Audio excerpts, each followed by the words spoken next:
Hey Mark, how's it going? Good, how are you? Good.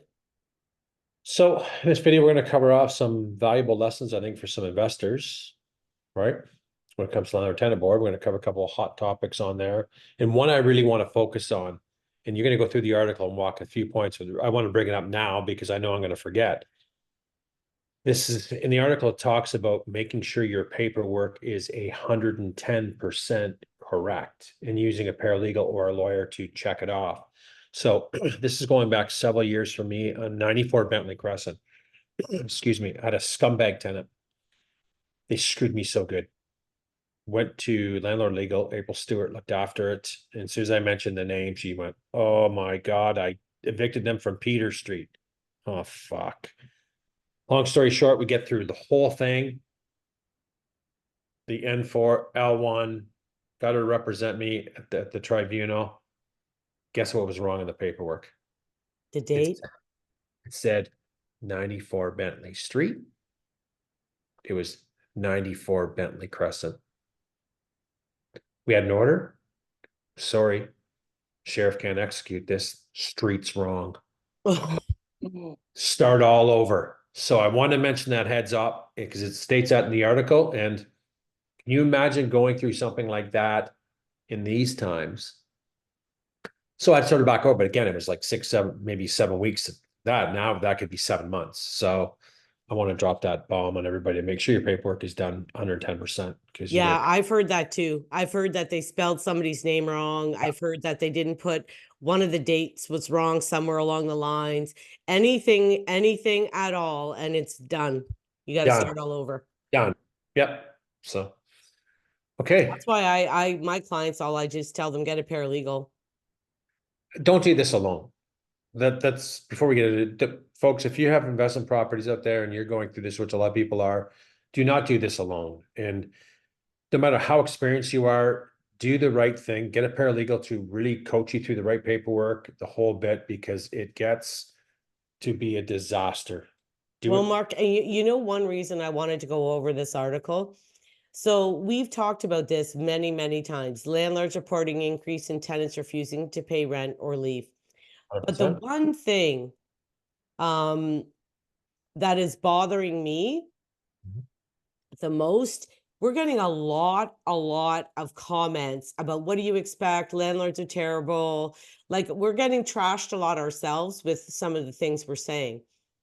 And one of the things that they talk about here, we're going to go back to this, but one thing before I forget Mhm. is that they actually, this paralegal company or property management company, um hold on, they said that this never used to be that much of a problem because things were done in a timely manner. Right, but they're under resourced, right? They don't have enough people for it. Court cases or tribunals are up double digits, right? They're backlogged. This is where it all kind of comes together. So it's taking several months to get through a process that should really take no more than more than 4 weeks. Now it's like 8 months. And in that article, it talks about, go back, I think it was 84,000 new cases right there. You can see it. So right here, it says, in an email statement, a spokesman said there was a 31% increase in the number of applications received in the calendar year of 2023 to approximately 84,000 new applications. That's massive. And it was a lot of the L1s and L9s. And the L9s are the ones that they've done a mediation with, and they've agreed, a landlord and a tenant agreed on whatever payment plan or whatever, then it falls apart. So really, they try to get us to, get this done and to work together, but you know, the repeat offenses keep going through are high in the L9 area where the tenant agrees, some doesn't, there's no follow through. Yeah. So Well, and I can't even that. find it. I guess we'll have to start at the beginning, but I Yeah. I remembered reading that and I thought, yeah, people are complaining about it and landlords are talking about it and complaining because it has changed. Well, sure, it's changed. That's why people are getting out of this business because you know yes, it's lucrative once you've had them for 10 years, 15 years. Yes, they pay down. You get some, we hear of some good stories, but that's all we've been hearing is all the bad stories that are out there. And it's in every community today across Ontario. You can't get rid of tenants that don't pay.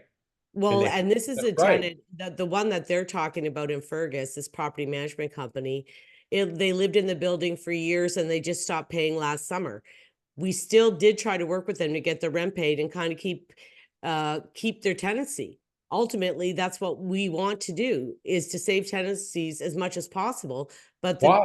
the Why would you want tenant to save never them? responded. Right. Why would you want to save them? If you're, why would you want to keep that going? Well, if somebody's been with you for 10 years and they've been paying and they've been decent, then you try to Yeah. Yeah, you do. give them, help to get back on their feet sometimes, right? You do, but not when a tenant has stopped paying for 5 months or 10 months. I know. That's, and in here it talks about that. I think it took almost 8 months from when the eviction order was filled for the tenant to leave. That's what we're seeing. Hang on, I'm gonna go back up. On the hearing of February 1st, we actually got the order on the 29th of February, which is fast considering how things are lately. But we didn't actually manage to get the sheriff out until April 10th. Well, Mark, they actually put the first application August Yeah. 30th, 2023.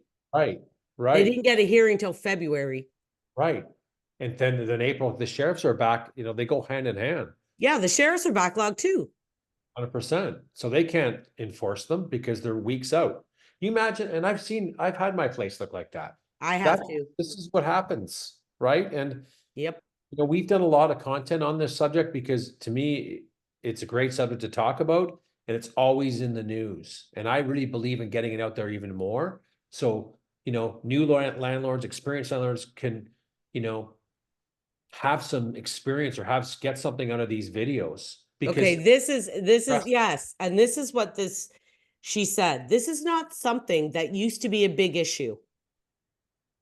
Every now and then you'd have somebody that didn't pay rent, but it would be like you'd send them a notice, they would either pay or they would leave. Okay? So this issue that we're all bitching about isn't something that was happening all the time. In a timely manner, it was dealt with, and now it is not. So another real estate lawyer said the firm has also noted an increase. We're definitely seeing this a lot more nowadays. What she's saying is rent prices have increased, cost of living has increased, and tenants are also more informed about their rights and their ability to stay in the unit until there's an order from the Landlord Tenant Board. So basically what she's saying is, even though you're filing papers with them, the paperwork you're filing with them means nothing. Means Okay. nothing. It means nothing until they actually get to go to court and get a court order. So they're going to stay there until they get that. And they know it's months and months and months. They know that, but that's been going on for the last couple of years and it's still not being fixed and it's not being addressed in this province. No. This is the problem. It's not being addressed, Dan, and that's, and most of these, again, through this article, through other articles, it's all the people that, have, people just, these people are just everyday people buying investment properties for their future, right? They're Well, not she big even said that all of the people they represent, this company, are mom and pop, just correct, small little people, right? that have one or two properties, maybe three at best, At right? best. So this is the problem where, and now is, they have one bad experience, they're pulling the plug. They're done. We're done. Some of them are taking hefty losses, have to step up financially, paying the mortgage for 8 months. The lender's not going to accept that. Sorry, we want our money. Thanks very much. Yeah, but So, Mark, look at the comments we get. Investors shouldn't complain. I don't feel sorry for them.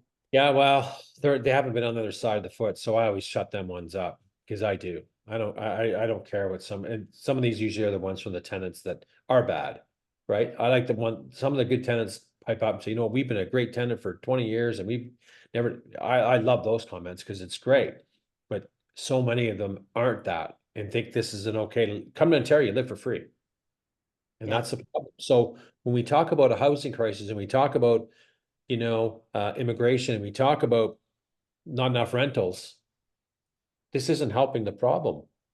This No, is I know.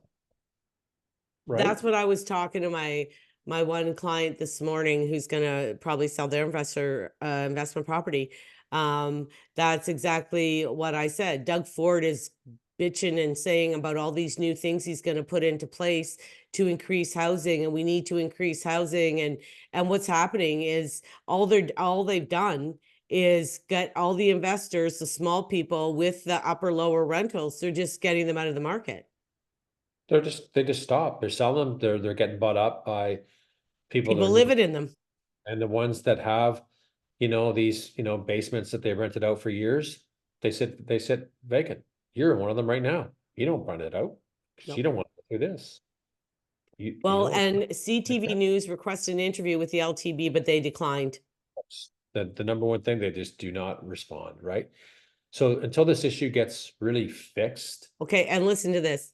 The LTB said it has implemented a number strategy to reduce backlogs, including hiring 46 full-time and 29 part-time adjudicators since May 2023. That's almost a year ago. Did it fucking help anything? no, it hasn't helped at all very much. No, No, it's not, right? no. It's not going to. And I saw something before that the rents are going up 2% a month. And we can see it when we did the rental video on how much rents have gone up. I was astonished at how much it was, right? So, and then these people that, typically who are behind in on their rent in 8 months, that's what it looks like. They get the properties looking like that. So and they look like the other one with the cigarette butts on the floor and the mattress all decaying, rotting. That's how so you can imagine the expense. It's just not the rent. It's the cleanup. It's the repairs to the property like that. It's costing tens of thousands of dollars, right? It's not an investment anymore. There's too much risk involved in doing this today. Well, and the other thing is, it's like anything, and I had a comment on one of our videos, there's bad landlords and bad tenants, and there is. I agree. It's the same, like there's bad real estate agents, there's good ones. There's bad doctors, there's good ones. Yep. And there's a few good forums. So if people are going through this, openroom.ca, go on to that website. Okay. It is Yeah.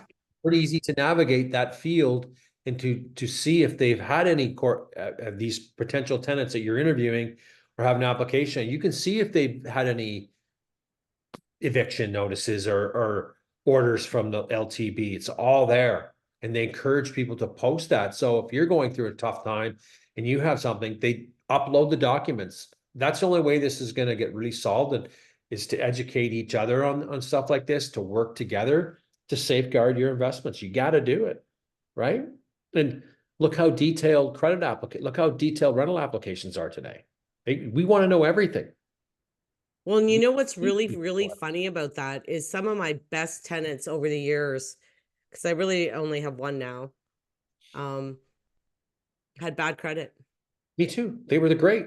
But back then we didn't really worry about it. I went strong on the reference. Now I have to have bulletproof that everything's perfect, because I can't go through, because it's 8 months. I got to think 8 months. Can I afford mortgage payments for 8 months and repairs? Not really.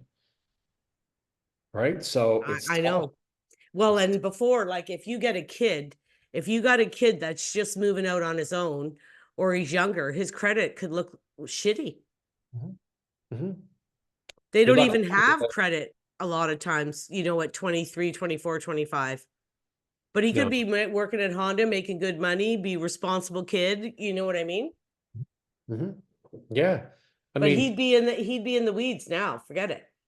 he wouldn't be looked at, right? Unless his parents step up and co-sign and says, hey, he doesn't pay, I'll guarantee the rent. Okay, Mhm, I'd chance on that, but I'd want to meet everybody. mhm. I'd want to be changing numbers. Like, unfortunately, the bad tenants are making it more difficult for the good ones. Oh, they're wrecking it. They're causing this. They're causing the rent increases. They're causing this, and the Ontario government's they're the number one person. These are the number two people that are causing it, and it's not going away anytime soon. And listen, every single article, Mark, that you and I have gone over, or the information that we've gathered, the LTB will not comment. There's no comments. They're not commenting. Okay, but as taxpayers, are we not paying them? Well, I agree, but this is Canada, so nothing ever changes here. We get half the So, story. so there's absolutely no verification. There's no, remuneration. There's no, what I mean is they don't have to answer to anybody, even though we're paying them. No, no, but this isn't getting solved. No, look what's going on right now, this budget and everything else, and tenants can negotiate, and tenants, you can improve your credit score so you can negotiate better with a landlord to get better rent, and we're, good luck on that. That's just not happening, right? It's just not happening. But why aren't we looking at the root cause of the problems, the breakdown in the system? How do we get landlords back into the province as investors again? How do we do that? Fix the LTB. You fix the LTB, people will come back. Yes, and the LTB wasn't as bad as it was now. Like, and that's what people, that's why I get kind of mad at people, because investors invest, most of them, to put their kids through college or for retirement. These people aren't investing to make millions of dollars. They're not making millions of dollars, okay? They're trying to give themselves some kind of nest egg because they don't have one, okay? Right. So most of my clients, that's kind of what that's what they're doing. And if they're going to streamline the process and fix the process, people are willing to take the risk on that. Yeah, but there's no updates, there's no transparency or communication on, this is what we're doing with the LTB. No one knows anything.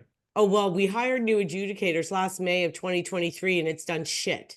Nothing. So until that gets fixed, and then, I didn't really follow the new budget that's coming out, but I saw something more on capital gains. June 25th, again, don't take this as, as concrete, because I could have missed some steps in here and reading it, but it talked about, we know 50% of the gain is taxed. If it's over $250,000 gain, it's taxed at not taxed, it's 66% of the gain that's taxed. Okay, Mark, it gets worse than that. So I just talked to Rob about it. okay, what do you say? The mortgage guy. Most of these guys that have more than one or two properties, or a lot of real estate agents these days too, incorporated. The capital gains on incorporated for a company is 66% from $1. $1. So there's no incentive there. There you go. People aren't investing in housing anymore. It's going to come to that. Or people, what are we going to see? We're going to say, you know what? I think it's time to sell before June 25th because I want more of this money. We may see that. Well, Mark, or now no one can fucking sell because they're gonna have to pay the capital gains on it. Right. So I don't know, we make it tougher and tougher in this housing, and it's not a simple thing to do. And I was talking to Tim this morning, and he's going through some development stuff and all that. It's just a fee, it's just a money grab all the way along, and nothing gets done. No, and you know what?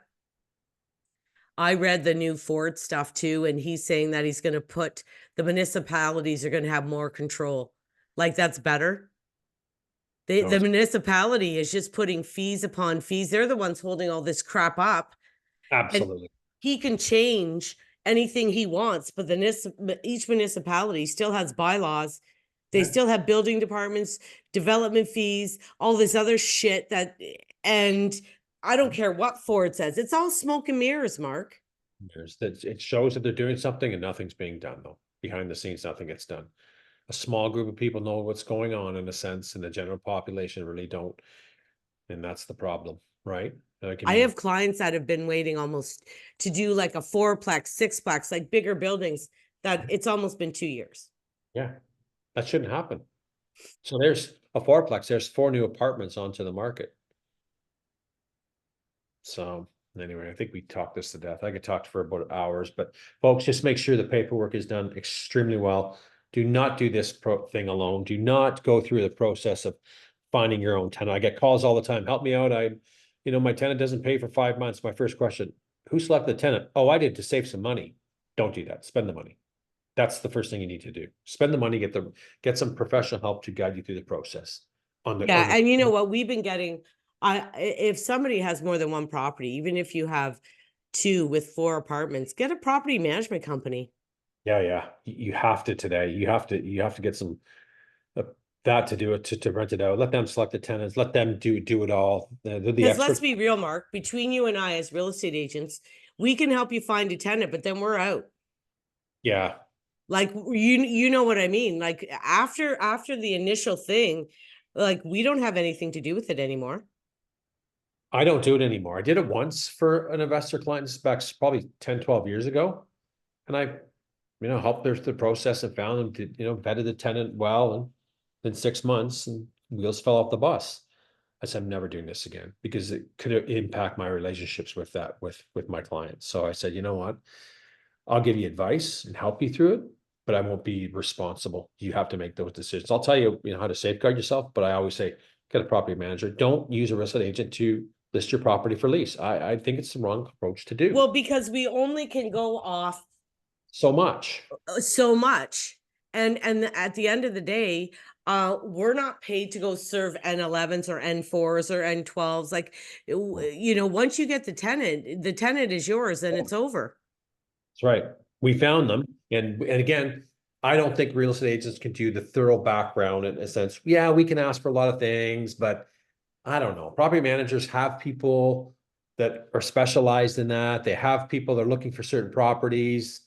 I'd go that route any day of the week. Well, not only that, I think they can actually pull people's credits. There's something they pay for where they can, like, you and I can't go and pull somebody's credit.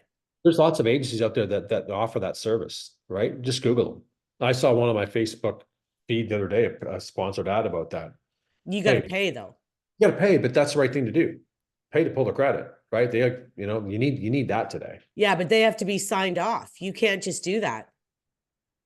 No, but, or you go back and you can pull your own credit up, Equifax. Just tell the tenant to say, we want to proof your credit bureau. Push it back on them. Well, yeah, that's what I do when I list properties for lease. But you can leave off a page or two. Well, you can. I'd be looking because they're usually always numbered. So there's a point. Look, if there's a page or two in there missing, look at the bottom and see the numbers. So, because there's all kinds of scams. So there's the point where hiring a professional will just help you navigate that and really reduce the risk. Yes. Right. So I think there's some good tips, and I just always recommend getting people to do their due diligence and take their time. Don't rush this process. Don't rush getting a tenant there. Oh, I'm gonna lose a month's rent. Who cares? Who cares if you lose 4 months? I'm with you. I always wait it out. There's no point. You don't have to rush. No rushing. So, okay. Hey, if you like this content, reach out, give it a follow, share, and you have any questions on this, reach out to us or leave a comment. Perfect. Okay. See ya. See ya.